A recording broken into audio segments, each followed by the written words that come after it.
देखिए, तो ये आज साइकिल तिरंगा यात्रा निकली है। ये हमारी सेनाओं के सम्मान के लिए निकली है और ये फिट इंडिया का ये 25वां ये आयोजन था। और अच्छी बात है कि इस 25वें आयोजन में हमारी सेनाओं को याद किया, उनके सम्मान में ये यात्रा निकाली। और जिस तरीके से पाकिस्तान के 9 आतंकवादी ठिकानों को ध्वस्त किया हमारी सेनाओं ने, उसके बाद फिर जब लड़ाई हुई तो 11 एयरबेस को ध्वस्त किया हमारी सेनाओं ने। तो ये हमारे लिए गर्व की बात है। और आज जो फिट इंडिया इस मुहिम ने जो पूरे देशवासियों को फिट रहने के लिए, स्वस्थ रहने के लिए जो मुहिम चलाई है, तो इसमें पूरे देश में ये एक मैसेज जाएगा कि भाई हमें फिट रहना है। और हम मजबूत, हम फिट हैं तो देश मजबूत है, देश फिट है। और देश के लिए हमें कुछ से कुछ कार्य करते रहना चाहिए। दूसरा और आखिरी सवाल, अभी 1-2 महीने पहले हमें खबर मिली कि रेसलिंग फेडरेशन से बैन उठ गया, फाइनली स्पोर्ट्स मिनिस्ट्री ने हटा दिया है।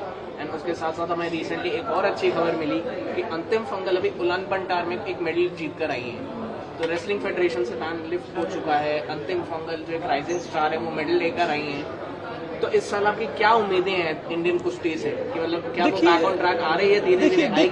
देखिए, पिछले 2 साल कुश्ती के लिए बड़े बुरे थे।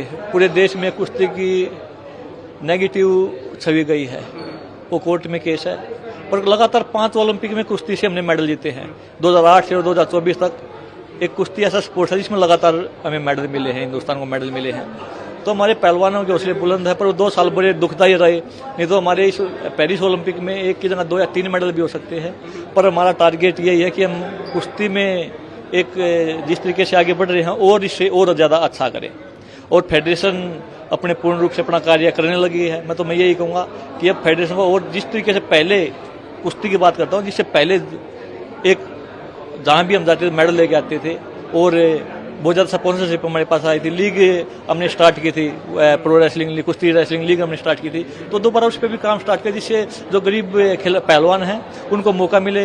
और हमारे राष्ट्र इस देश के में ही एक अंतर्राष्ट्रीय प्लेटफॉर्म में मिले लीग के माध्यम से, जिससे हमारे जो जूनियर पहलवानों को फायदा हो और आने वाले ओलंपिक में हम ज़्यादा मेडल जीते।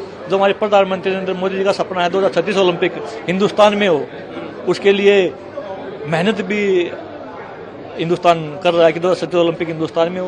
तो उसका फायदा तब तब हम विश्व शक्ति बन के खेलों में उभरे। और कुश्ती में उसका सबसे बड़ा योगदान रहेगा। मेरा मानना है 2036 ओलंपिक हिंदुस्तान में होते हैं तो मेरा मानना है कि सबसे ज़्यादा मेडल होंगे वो कुश्ती से हमें हमारे पास होंगे।